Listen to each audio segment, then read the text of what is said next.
they can. Exciting on so many levels, difficult on many levels as well. We started off, just trying to move that forward. Sorry, just 1 second. My computer's playing out with me. Hopefully this will work. So as we started off this year, at the beginning of this year in February, fantastically really, with us getting, as many of you might know, the Department of Foreign Affairs and Trade accreditation. It's such an important confirmation that so they can efficiently and effectively invest donor dollars. It was a very rigorous process, a good process, but it definitely was rigorous. I'm sure Terry would agree with me that it felt a little bit like we'd just put in 2 sort of PhDs after 2 years. And that all culminated in 3 days in the office of them auditing us in the office. And I think it's really important to recognise that only 58 of the 700 international charities in Australia have been awarded DFAT accreditation. So hopefully that gives everyone comfort that we are doing what we're doing in a well compliance way, and that your money is very well invested. So as most of you know, we work in 3 communities now across Kenya and Tanzania. And every year is challenging, but all of us must have felt the extra challenge this year with COVID. The schools in Kenya and Tanzania, just like here in Australia as well, were closed in March. In Kenya, the years 12, 8 and 4, being our examination years, returned to school just recently on the 12th of October after over 6 months of closure. Since then, a few schools in Kenya have sadly had to close due to an outbreak in their classrooms of COVID. However, to date, the government directive in Kenya is that the classes will return to normal, all of them, in 2021 in January when they all go back to school. So we're hoping that happens. Tanzania, schools and the college returned in June, so they had a lot less disruption to their schools than they did in Kenya. We're really proud to say, I think most of you know this already, but our Teachers Training College ranked first nationally out of the 79 teachers' colleges, both public and private, in the whole of Tanzania, and that's the 2nd year that we've had that ranking. So, and also fantastically, one of our female graduates was one of only 5 students in Tanzania to receive a distinction this year, so it's a phenomenal result. So we have constructed our Aberdare Rangers and our Mary Teachers College from the ground up, and they're sort of our flagship programs, but from that we've sort of catapulted off, and we have now, because of their success and the work that we've seen work within that education sector, we have partnered with the Kenya and Tanzanian governments and formed an education collaborative which now supports 37 schools in total. They're the poorest sort of schools across Kenya and Tanzania in the communities that we work in. And that education program collectively impacts 27,000 children across the 2 countries. Sorry, I'm not sure why my screen's doing that. We closely monitor and evaluate everything that we do. It's very important that our monitoring and evaluation speaks to the next designing of our programs. And it's just good to see these impacts coming through. So we've improved the transition rate from primary to secondary school by 28%. Our attendance rate has gone up by 21%, and the academic performance by 19% in the schools that we work in. And our model, just to go over this again for most of you, because sometimes it's a little bit unclear, but our education model, it focuses on these 6 key areas, being teacher training, student wellbeing, school infrastructure and resources, school boards, so ensuring that the school boards are well equipped to lead, the government partnerships, which are key and a key point of difference for us, and community and stakeholder engagement. And as a sort of private NGO, we've known from day one, we are not looking to fund and manage our projects forever with no exit strategy. Rather, we have this sort of 7 to 10 year focus to support communities and their governments to create and then sustainably operate these public education facilities. And this enables us to move to more needy areas. And while our education program is absolutely at the core of our work, we have learnt over the last 10 years that in order to break the cycle of poverty completely in our communities, this education program has to have a holistic approach with the support of what we call our 3 enhancement programs, being child wellbeing, women's empowerment, and community health and development. So we're really proud to say, this is quite exciting news that you guys are the first to hear about. Thanks to our amazing project manager, Amy, who has been instrumental to the success of our So Woman Can program. After 6 years of her working on the ground with our women there, it's now able to stand on its own. So it's hugely satisfying to now be able to hand over the So Woman Can project to the woman that we trained and now run it independently moving forward in 2021. It's just so good to see our projects actually meet our sustainability plan. So our So Woman Can women can now, they're totally empowered with the sewing skills that Amy's given them, and also they now have the business itself. So it's something that will always be incredibly close to our hearts. We're definitely hoping that we'll be the best customer of So Woman Can moving forward. So this year, COVID, everyone's asked us a lot about COVID and what's that meant for us. I've heard a lot of NGOs talk about having to pivot to face the COVID challenge. And I am actually really proud to say we haven't had to pivot, because to me that's almost a choice. What we've actually done is we've just had the ability to expand on our development work and include COVID in the work that we're doing. So we've sort of had a fourfold approach to COVID. First up is this prevention and education. So right at the start in March, we created 7,000 masks with So Woman Can and distributed them to the most needy in our communities, in our 3 communities. We put down 154 60-litre water stations and placed them in pivotal points around our communities. And basically people would come to wash their hands and collect water, and they were manned by sort of So They Can volunteers on the ground. And then we would distribute education pamphlets on how to prevent the spread of COVID and how to stop contracting it. And they took those pamphlets back to their villages, and they just sort of disseminated that information to their villages. And the Ministry of Health have informed us that in our sort of key community areas, the education on COVID is really good compared to other areas. So that's been a huge success. Obviously, secondfold is student education. With the children out of school, we immediately in March realised we needed to do something to support that education for those children. So we've created and distributed probably close to almost 15,000 now home learning education packs for our students who obviously don't have access to computers, let alone power to generate those. Thirdly, keeping girls in school.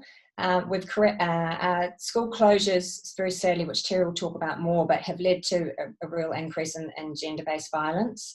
So we've provided drop-in centres, 30 child protection advocates, extra social work support to all our female students at risk of not returning to school and being sold into child marriage due to ease the expenses for families at home.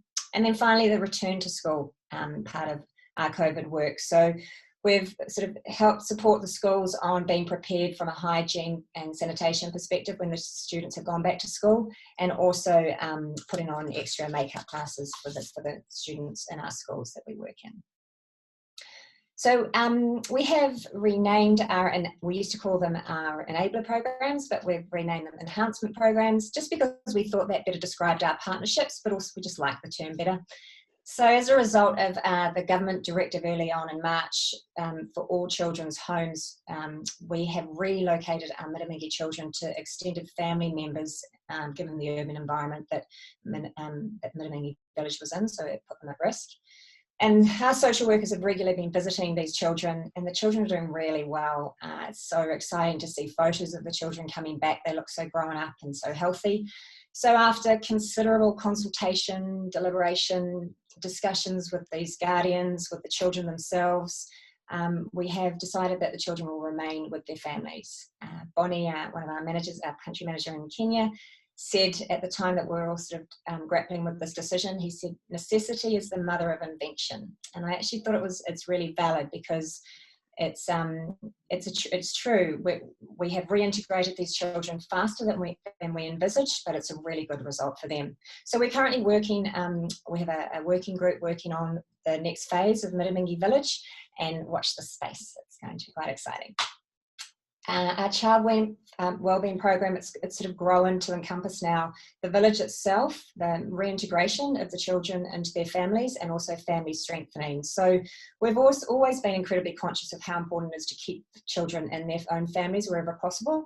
So we've created this family strengthening project, and the core goal of that is to empower parents to become self-sufficient in order for them to send and keep their children in school. And we currently have 30 families under this project, and that collectively supports 150 children. And I think most of you have heard me talk about East Pokot. So East Pokot is the poorest county out of the 362 counties that make up the 20 countries in East Africa. The poverty there is extreme. It's something you sort of have to see to believe, really. 99% of Pokot girls are forced to go through female genital cutting, FGC, and 85% of the Pokot girls get sold as child brides to a significantly older man as his fourth or fifth wife between the ages of 7 to 13 years. And in East Pokot, the girls tell me very clearly that they are the property of their fathers and brothers. They use that term. And as soon as they they reach the puberty age, their hair gets dyed this red colour as a marketing message that they're ready for sale. And so this is why education is at the core of So They Can's work, because there are so many children like these girls that deserve our help. And some of you know that at the end of last year, the last time I was able to get to Kenya and Tanzania, I spent the afternoon in East Pokot with a group of these girls from one of our rescue schools there. And one by one, they all told me their stories, when they were cut, when they were sold. And then one girl stoically stood up and she talked of being beaten so badly by her husband, she knew that if she didn't run then and there, she would die. And then when she got to the part of having to leave her babies behind, the tears just started silently falling down her cheek. And the mother and me struggled with that. And I stood up and I sort of gave her a hug, and she leaned into that hug for a minute, but then she literally physically pushed me away and she said, our stories need to be heard. And so that is where we all need to step in. These girls remind me of our suffragettes. They're changing the future for their daughters, their sisters, their nieces, their granddaughters. And by virtue of that beautiful African philosophy that is so pivotal to So They Can of Ubuntu, meaning we are one, they're also changing the future for our own daughters and our own sisters and nieces. So we're launching One Human Race soon. And that invites everyone to run, walk, swim, bike, paddle, whatever takes your fancy, 85 kilometres over the month of March to be the voice of these girls who represent 85% of those Pokot girls that get sold into child marriage. They've asked me to help tell their story, and I'd love you all to help join us and do the same. So while So They Can's work is crucial for these girls personally, as I've sort of just described, I think it's really important to note how important it is for all of us globally. We've always spoken about sort of So They Can, the importance of reciprocity and it being a partnership. It's not the great white saviour. 130 million girls globally are out of school, and 1 million of those girls live in sub-Saharan Africa. And it's forecast that 10 million more girls just this year will never return to school as a result of poverty caused by COVID. And education protects these girls personally, as a direct example, and Terry will talk more about that, but our work with our champion mothers has resulted in 2 of our chief cutters no longer cutting, and many of our mothers agreeing not to put their daughters through female genital cutting. So, but it's also really important to note that the girls' lack of education, it does affect us all globally, and it's been very much talked about in the international development space. David Attenborough, even recently, in that fantastic documentary he's just put out, cites educating girls to reduce population growth as one of his 4 ways to save the planet. And Julia Gillard said, if we want to hit our global economic objectives for development, for peace and security, for climate change, it can only be done if all girls are learning and in school. So this year has obviously highlighted the need to protect girls and keep them in school. And now I'm going to hand over to Terry, our country director, who this year has taken on overseeing programs in both Kenya and Tanzania. And she's going to talk more specifically about our girls' empowerment work. So thank you, Terry. And I'll stop sharing and you can take over. Thank you, Cass.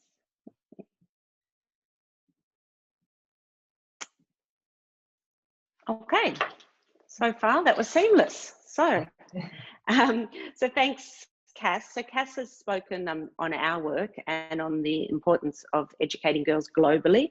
And I just want to delve a little deeper into our Keeping Girls in School project that we run in Kenya and Tanzania, and the challenges that girls in Kenya and Tanzania face, and more specifically how we're addressing these issues.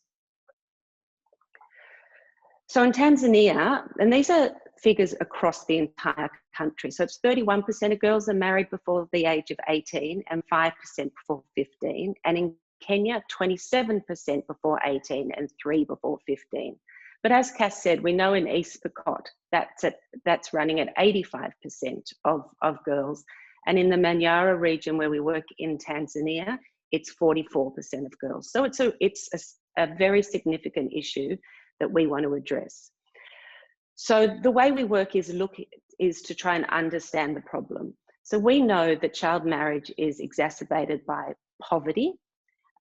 Poverty is actually considered to be the leading driver of child marriage. So strangely, marriage in these cultures is perceived as a way to protect a girl against poverty because of the child bride price. And often girls have little option without education to earn an income, so they marry. Family honour is another reason. Premarital sex is considered taboo, and so a pregnant girl becomes, whatever age, becomes a married girl very quickly. Adolescent pregnancy is another trigger that's exacerbating child marriage. So in Tanzania, 1 in 4 adolescent girls between 15 and 19 are falling pregnant. The level of education is a major issue. In Tanzania, if a girl becomes pregnant, she's forced out of school. That's the law. In Kenya, a girl can stay at school. However, she's unlikely to stay at school. And Human Rights will say, the Human Rights Watch says that, you know, it leaves little girls with little choice, being forced out of school. It leaves them little choice but to marry. Cass has mentioned FGC, and I'll talk about that in more detail. Poor law enforcement. There are certainly laws and there's child acts against child marriage, but sadly there's little enforcement of those laws. And as Cass mentioned, climate change. So, you know, specifically in some of these communities where we're working, where there has been climate change and they're relying on rain-fed agriculture, turning the regions extremely dry, child marriage is really becoming a negative coping mechanism for these families, because if they marry off their girls, then they receive an income. So that's the problem, and that's where we start. So understanding the problem, we've decided to become part of the solution. And Keeping Girls in School is our project, which addresses declining school attendance rate, increasing dropout rate of girls, you know, largely because of pregnancy and also simply because they're menstruating. So this project equips girls with knowledge on how to avoid unwanted pregnancies and marriage, and addresses the cultural issues around FGC, and provides girls, the mothers and their community with training on menstrual health issues and keeping girls in school. So to make an impact and really, really be part of the solution, as Cass said, we monitor everything we do. So we've set very measurable outcomes, which you can see on the screen there, for what we want to achieve in Keeping Girls in School this year. So I welcome you all in February 2022. You can ask me and I will be able to give you the very specific information on exactly what we have achieved in 2021 in relation to these outcomes. So we deliver our project through 4 really important groups. First is our amazing staff. You know, really I can't oversell our staff. They work tirelessly on the grounds in our three communities to deliver this type of work. And they're challenging conversations to be had. When we first started this type of work, we were told by our staff that we had to develop the relationship more strongly with the community. We wouldn't be heard unless we were really part of the community. And we listened to that, and we really strongly worked with the community. And in a short period of time, you know, Cass has given you some examples, and I'll give you some more, we've made really significant change with these communities. So the first group is our staff. We also deliver through the medical clinics that we partner with via our Community Health and Development Program. So this is Dr. Egra who's at the Mamere Health Clinic in Tanzania. And she's an active participant in our Keeping Girls in School project. So we don't claim to be the experts in these issues. So Dr. Egra goes to the schools, she talks to the girls, she talks to the mothers, she educates them on their sexual and reproductive health, and she educates them on the dangers of FGC. She's just one of our doctors who are doing this work. And so most importantly, what she's also doing is removing the stigma that young girls face of attending a medical clinic. So by her going out into the community and us facilitating getting her into the community, we're making healthcare more accessible to these young girls who need it. We also deliver the project through our teachers in our 37 schools. And so this is just one of the amazing teachers that we have. So this teacher, she teaches English and science at Endamagahi, one of our schools in Tanzania, and she also supervises the Keeping Girls in School project at her school. So she is a Maasai woman, and her tribe is one of the tribes that continues to perform FGC on all of their girls. So when she was at primary school and facing the fate of FGC, a non-Maasai teacher taught her as a young girl of the dangers and the issues around FGC. And you know, they involve the increased complications in pregnancy, severe blood loss, death. And so with that information, she made the brave decision that she wasn't going to go through it herself. And so she ran away. And every single holy day from then on, and that's when FGC's typically performed, she would run away. And her mother was naturally furious with her. Her mother would be worrying that she would never marry, that she would never have a child herself, because that's what's culturally acceptable. But she's also the oldest of all of the siblings in her family. And the practice is that it has to start with the oldest child. So she protected all of her siblings as well. So she's now committed to helping other girls and women make informed decisions and choices. She really proudly participates in our education forum. So with families, she runs reflection sessions with our champion mums, and she gets that message out to the broader community. So she said to us, she knows that knowledge is power, and she's passionate about sharing the knowledge to protect more girls from the risks of FGC. The fourth way we deliver this is through our champions, and we've got so many champions. So we've got champion mamas. So to date, we've got over 54 champion mamas. We've got champion bibbies and babus, so grandparents. And, you know, I know in my family and so many communities, you know, they're the wise people that people listen to. So this year we've really pulled them into the program as well. And these champions, they're not paid members of our staff. They financially gain nothing from being part of our work, except they want the opportunity to spread that message that we're spreading about the importance of educating girls and keeping them in school. So a couple of nice quick stories for you. So one mum, Lucia, who's one of the ones Cass mentioned before, from a village called Gajirabang. She's a mother of 5 children, including 5 girls, and she's also a kata herself. So she's one of the women who performs FGC, or should I say performed. So 3 of her daughters had already undergone FGC when she met one of our champion mothers. And the champion mum, Paulina, spoke to her about the risks and the dangers. And Lucia had already lined up 2 more daughters and a granddaughter to be undergoing the cutting. And when she heard about it, and she really understood the risks associated with it, because before this, she was doing it because she thought it was the right thing to do. Like any mother, she wouldn't be doing it thinking it was the wrong thing to do. But once she received that education and she understood it, and she understood the risks, she decided that no more girls in her family were going to undergo FGC. They were going to attend school. And like with the teacher, she then protected all of the younger girls in her family as well by stopping it at that point. Another mother, Rahim, She's a mother of 7 and she's got 5 girls, and she met a champion of ours, Marceline. And Rahim just didn't have a positive relationship with her daughters because culturally, these topics are very difficult to discuss. And so she didn't communicate with her daughters on the daughter's development, on the importance of the daughter having education, on the changes the daughter was going through. They were all taboo topics and she didn't know how to talk about them.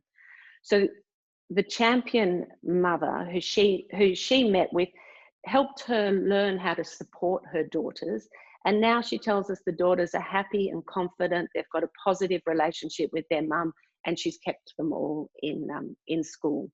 So this is an area that we're going to continue to grow, not just in our Keeping Girls in School project, but across many of our projects. We've got champion fathers in our Shambaletu project, for farmers in our Shambaletu project, for example, because they're really our advocates in the community. And it's that ripple effect that we can pass the information on to these important members of the community, and then they can spread it much further than we'll ever be able to.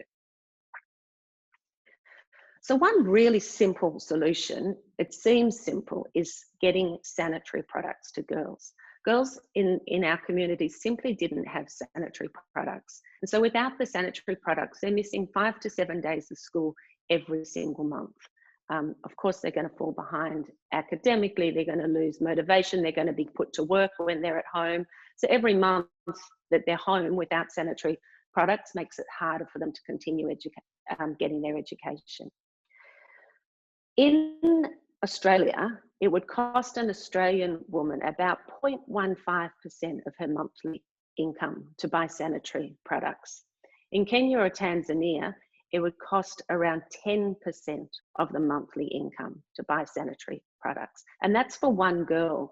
And, you know, in the stories I've been sharing with you, we've been hearing families of 9 girls, 5 girls, 7 girls. So, you know, I don't need to do the maths for you.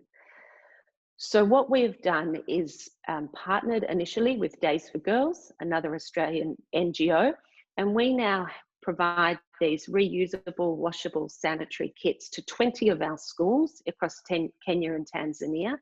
And that number is growing and will continue to grow. And really excitingly, as part of that development of So Women Can and the women going out and continuing their own enterprise, some of the So Women Can women and also some of our champion mothers, we're helping them develop enterprises where next year they'll be making these reusable sanitary products. And like Cass said, you know, we hope to be their biggest customer. So we will purchase the first kit for a girl, and then they will go on and be able to produce them themselves. So this really simple solution is keeping girls in school. So working together, so that's with you, our supporters, with, you know, all of those members of the community who I spoke about. We know that we can keep girls in school, and we know that if we keep girls in school, it's going to contribute to economic growth. If girls are able to get an education, they're more likely to get a job, to earn money, produce goods and services. There'll be better wages and jobs for women. So with the world's 628 million unemployed young people, the majority of those have no education or training. So if girls can go to primary school or then secondary school, they can boost their wages by 10 to 20%. Decrease child mortality rates. So if there was universal primary education of girls, child mortality rate, UNESCO estimates would reduce by 15%, which is staggering. So there'd be smaller and more sustainable families. Women with higher levels of education and fewer children are likely to give birth at a later age and have smaller families. There'd be healthier and more educated children. There'd be a reduction in HIV and AIDS and malaria. It's actually called, education is called the social vaccine against HIV and AIDS, because there's a direct link between girls who stay in school and a significant reduction in the disease. So, which is still a disease. You know, there's COVID, we've been hearing a lot of COVID, but HIV and AIDS we haven't been hearing as much about, but it's very much remains an issue in the communities we work. So there'd be fewer child marriages. Girls with no education are 6 times more likely to marry than a girl with secondary education. And there'd also be changes in political leadership, because whether it's at the home or in the community or in the village, an educated woman is more likely to volunteer, to become a role model, and then move on into leadership roles. And we also know that educated women have educated daughters, so they're more likely to move their girls into these future leadership roles. They'll be better able to handle crisis, and they'll just be more empowered women, which is what we're after. So research from the World Bank shows that educated women are able to make better decisions, less likely to accept domestic violence, which is very important on today of all days, and being able to really contribute to their own communities. So thank you for letting us share the stories with you.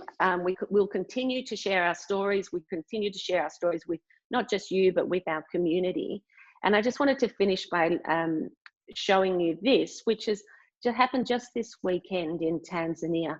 There's a film made by a Canadian woman called In the Name of Your Daughter about the harmful practice of FGC. And a year ago, it wouldn't have been fathomable to me that we could have done this, but we invited our champion mothers to a screening of this movie, and we had 52 of our champion mothers turn up to see this movie. And they told us that seeing the film, filmed right there in Tanzania, it made them feel more powerful. They knew they weren't alone in fighting these harmful cultural issues. And they told us just this weekend that they really believe they're going to succeed in bringing about change. So yeah, thank you for the opportunity to share our stories, and I hope it gives you a little bit more of an understanding about what we're doing to make sure that we are going to be keeping all of these girls in school. Thanks, Terry. Brilliant. Thank you so much, Terry. And thank you, Cass. Some really sombering stories there, but also amazing to hear the impact that the team is able to have over there in Tanzania and Kenya. So I want to open the floor up to questions now. We've had a few come through in the chat. So if you haven't asked a question yet, please feel free to jump into the chat now, and those questions will come through to me. So the first one I have here is quite a big one. How can I help girls in East Pokot? So I don't know if Cass or Terry, you want to... Oh yeah, I'll answer that. I'll jump in on that one.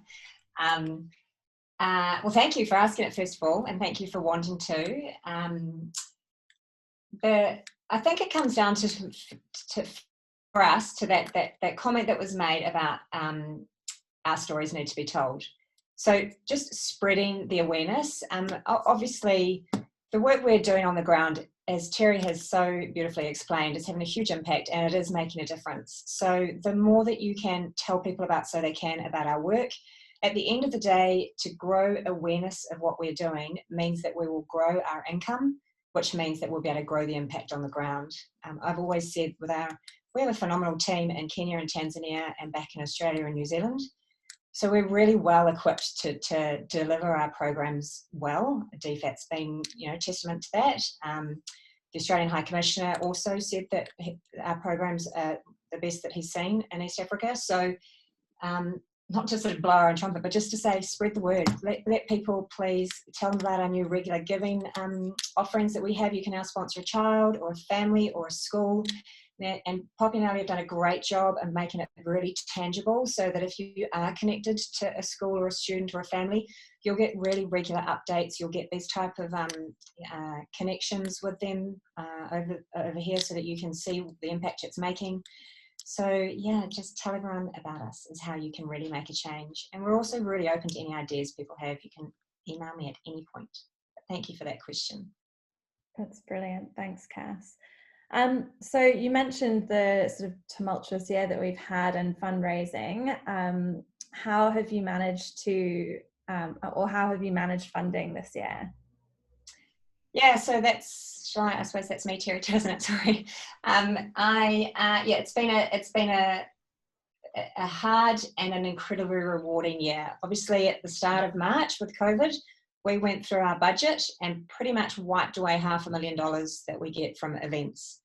And we sat and went, well, that's very scary. How are we going to make that up? And it's thanks to all of you guys, really. We just have an amazing supporter base that has made up that loss through regular giving, the increase in those sponsorships, from donations to sort of grants and foundations and high impact investors. So we're in actually a remarkably good space for an NGO, and we have met our budget this year. And saying that, as all of you that know me know, currently we raise about 3 million, and I'd love to double that in the next 3 or 4 years. So the more we have, the more we can do, basically, to help these children. Yeah. Yes. Terry, this might be one for you. So Catherine's saying that their school actually in Sydney supports Days for Girls. So does that indirectly help So They Can, or is it better to start a separate initiative if they want to support So They Can directly? Thanks, Poppy, and thanks, Catherine, for doing that support. Look, it probably has in the past supported us, but from 2021, we've made the decision to source the products in country, because for a number of reasons, it gives us that opportunity to create enterprise for our women. We weren't at that point where we had the skills to do it in 2020, but we're moving forward and we can do it now. So these champion mums will be making them themselves, and our So Women Can ladies will be making them themselves. But you know, I know that there's going to be some initiatives in an upcoming Christmas appeal where you can directly support sanitary products for these girls. Great, thank you. And you've both mentioned, I think, the BB&Me social enterprise, but obviously we also have Essence of Humanity. So someone's just asking about that and how that, what that is and how it supports our programs. Great question. Yes, so BB&Me, for those of you that might not know, it's the sort of brand that we have called the products that come out of So Women Can. And so that was one of our social enterprises. And you're right, about 4 years ago now, we created Essence of Humanity, which is 100% natural skincare products. So there is facial cleanser, a beautiful oil, a oneness cream for the whole body, and a moisturizer. And you can, 100% of proceeds go to So They Can. Literally everything goes. There's no paid staff involved in that. We run it as a separate legal entity to protect So They Can, and it's run by volunteers. And the products are made by someone who used to create Trilogy products here. I'm not sure if you know that it was a beautiful 100% natural skincare in New Zealand, and she creates these products through a fusion of African and New Zealand ingredients. So there's fantastic things in there like Mongango oil, and it's really beautiful. People that have quite sensitive skin find it really good for them. You can just jump on to our website, which is theessenceofhumanity.com, and any orders over $100 gets free shipping to Australia. Brilliant. And Lindsay's just jumped in and said you can also buy Essence of Humanity and Countdown if you're in New Zealand. Yes. So works as well in Australia. That's our next little goal. Right. So we've got a few messages just saying thank you so much. It's so great to hear the updates on keeping girls in school, and really exciting to hear that the sanitary products will be made locally. And someone's just asked about the session. Yes, we can send you a copy. We're actually recording the session so you can share it with your friends and family and anyone else who's missed the session. Someone else has asked, as a sponsor, can I visit the projects post-COVID?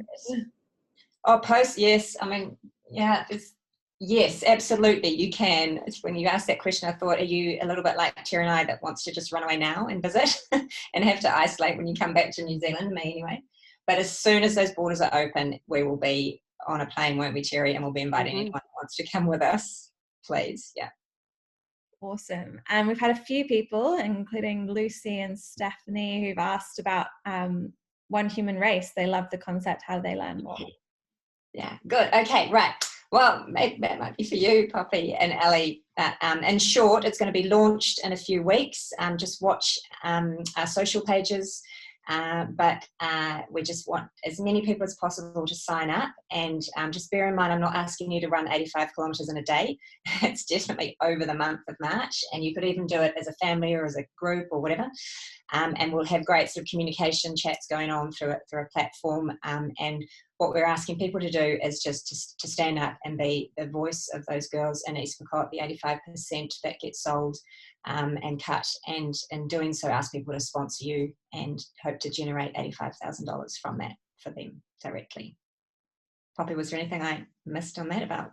No, that's fantastic. Yeah, we'll be sharing some more information on our social channels, so keep an eye out, and obviously I'm sure we'll be sending out a launch email as well, so keep an eye on your inbox, and lots of coming. I'll just ask one more question, and then we might show the video just in case we need to keep an eye on time. So Penny's just asked, such a great work on handing over so they can, also women can, to the local women. Does that mean Amy's heading back to New Zealand or staying in another role? Oh, yeah, good question, Penny. She is, so she's staying in Kenya. Kenya is her home. We tried to get her back with COVID, but she wasn't leaving. So Kenya is her home. Amy's going to stay there, and she is taking over the brand of Bibby and Me. So she will be Bibby and Me that we buy off as So They Can. So she's still there for us all to visit. Brilliant, thank you. So we're just going to share a video now of Faisal. Some of you already may know him, but we were having a bit of a giggle because, with all his boyish charm and confidence, we thought he'd have jumped straight in, and actually he spent a lot of time preparing for this video. So we hope you enjoy it. We think it's just as important for us to share stories of the boys that we're helping as much as the girls, because they play a huge part in our society as well. So can I just say, Poppy, on this, there was just one question that I asked him. I just said, and it was at the start of COVID, I said, what does education mean to you? So this is him answering that question. Great, okay. So hopefully this works. Hello, my name is Faisal. My first time to hear about So They Can, it was in 2011 when my mother took me to my grandmother at New Canaan due to many challenges that she was facing to bring me up. That is how we heard about So They Can, and they were willing to help us. In my grandmother's place, it was difficult for me. It was difficult for my grandmother to acquire the basic needs. She started selling chapatis to the Masons who were by then building Aberdare ranges so that we can acquire our basic needs and our education needs. Education-wise, it was difficult for me to catch up with other pupils due to many challenges at home. Sometimes I could even stay at home to guard our house, and it was school days when my grandmother was not around. Being part of So They Can family has benefited me. I can now concentrate in my education. They have provided me with stationaries and good uniform and a good education facility place where I can learn.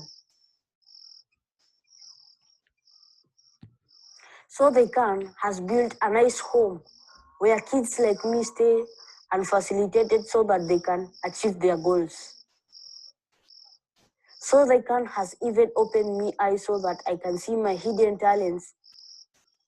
Luckily, last year, I was chosen to go and represent our home at Ndakaini Half Marathon. It was enjoyable. and I was proud of myself. My dream is to become a great leader in the society and to help children like me achieve their goals and benefit themselves. I will achieve this by working hard at school, engaging in leadership programs. Luckily, I was chosen to be the president of Aberdare Ranges Primary School, and I was proud of myself. Thank you very much, so they can. Such a brilliant video. And as Catherine said, I wish all my students were this articulate and eloquent. You guys have done a beautiful job there.